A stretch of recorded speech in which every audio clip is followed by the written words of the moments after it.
Ok, en este nuevo video vamos a ver un tema súper importante en inglés, porque es uno de los más comunes que nosotros podemos utilizar o que utilizamos más en la vida diaria, que son los phrasal verbs. ¿Y qué es un phrasal verb? Es una frase o una combinación de palabras que podemos utilizar para sonar un poquito más natural en inglés. En inglés, las personas que hablamos inglés, utilizamos diferentes frases para no utilizar la misma combinación de palabras siempre, sino que son distintas frases que ya vienen predeterminadas que podemos utilizar para sonar un poquito más natural, por así decirlo, y que al por separado funcionan diferente o tienen diferentes significados, pero al unirlos funcionan funcionan o crean una nueva frase que podemos utilizar para, como te menciono, para sonar un poco más natural o para sonar un poquito más fluido en inglés. Estos son los diferentes phrasal verbs que puedes utilizar o palabras que puedes utilizar para formar estos phrasal verbs. Un, un phrasal verb se puede formar así, con un verbo y una partícula, pero ¿qué es una partícula? O un verbo y un acompañante. Una partícula puede ser un adverbio, una preposición o ambas en sí. Ya te mostraré la estructura final. Ok. Ok, ahora te puedo mostrar la estructura final de estos phrasal verbs.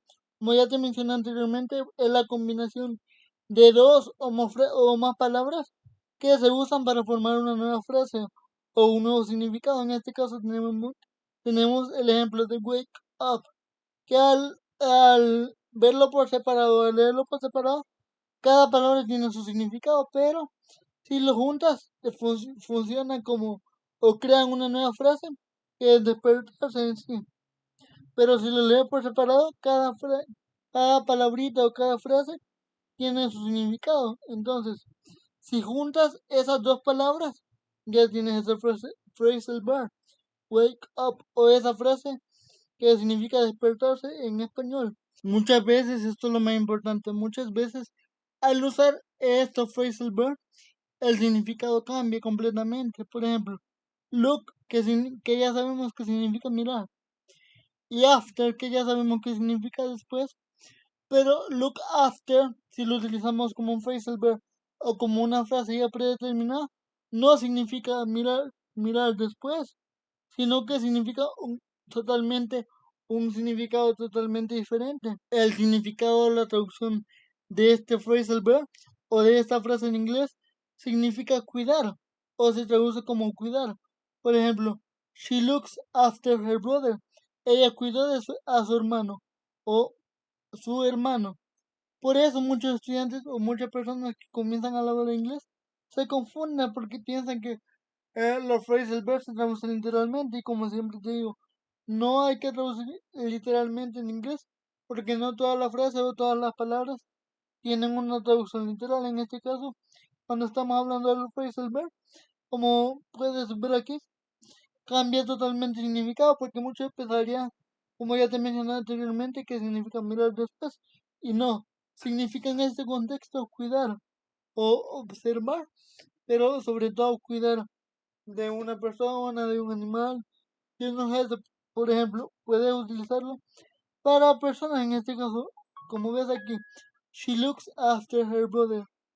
Ella cuida de su hermano, entonces no significa que ella está mirando después de su hermano, o mirando a su hermano, sino que ella está cuidando de él.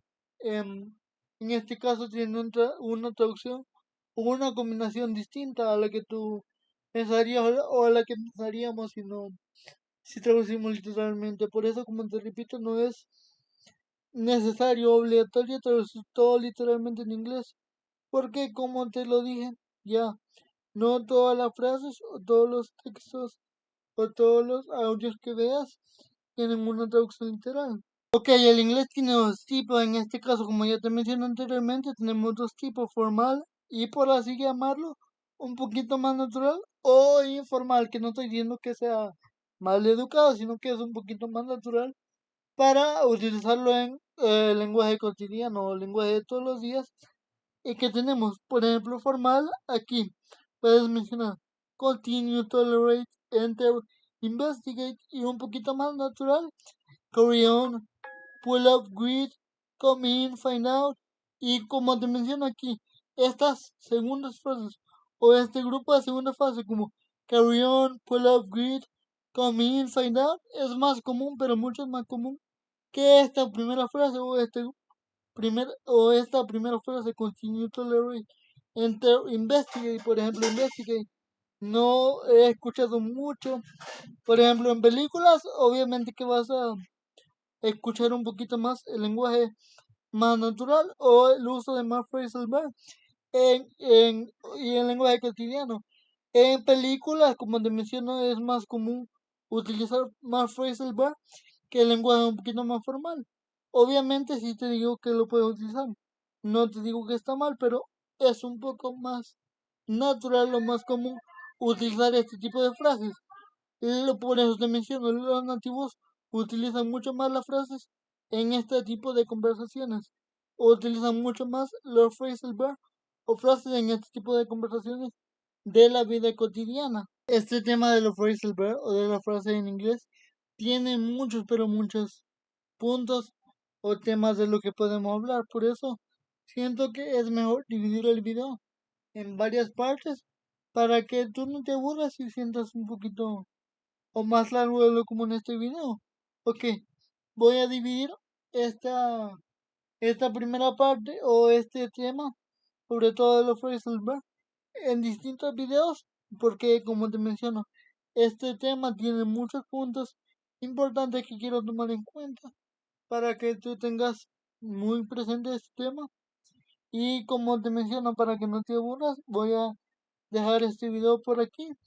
Esta sería la primera parte de los phrasal verbs donde conocimos sobre todo qué son los phrasal verbs, cómo se pueden formar y algunos tips importantes o cosas importantes que tienen que saberlo sobre los phrasal verbs.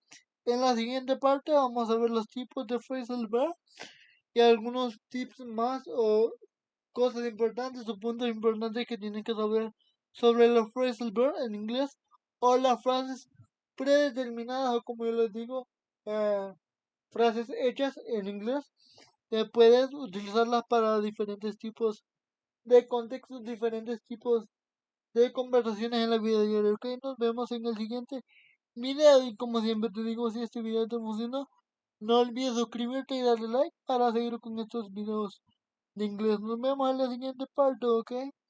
Esta será la primera parte. Nos vemos, ok, adiós.